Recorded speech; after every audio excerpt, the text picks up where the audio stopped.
বলতে চাই যে আমরা গরিব মানুষ, নদী ভাঙ্গা এই এলাকায় 30 বছর ধরে থাকি। ঘর ভাড়া থাকতে থাকতে পয়সা থাকতে দেয় না। একটু জায়গা বলে আমি একটু চাপা উঠাইছিলাম ঈদের আগের দিন।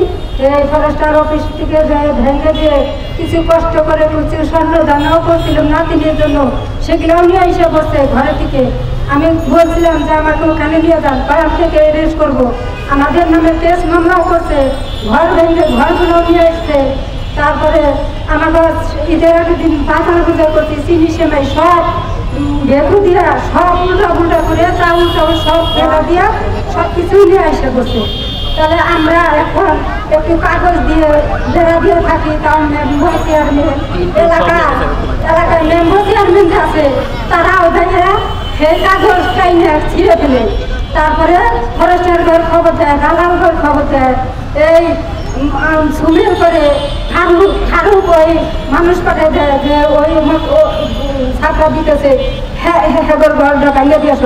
পরে মোস্তফা মেম্বার দেয় হুমকি দেয়, ভেঙে খুলে দিয়ে আসে। তাহলে আমার ঘর শিয়াল কুত্তা সব কিছু ঘরের ভিতর দিয়ে খাওয়া ফেলে। আমরা যদি কিছু কষ্ট করে মানুষের কাছে চায়া চিনতেও ঘরে নেই, সেটাও আমার ঘর খাওয়ার ভাগ্য জুটে না। কুকুরের জন্য, কুত্তার ছাগলের জন্য মানুষে অত্যাচার করতেছে। তাহলে আমরা একটু রাষ্ট্রপতির কাছে একটু সাহায্য চাইতে আসছি। আমরা সাহায্য না দেওয়া পর্যন্ত আমরা এখান থেকে যাব না। আমরা যদি গাজীপুর ভিজা রোদে শুকায় বৃষ্টিতে ভিজি যদি থাকতে পারি, আমরা এখানেও থাকবো।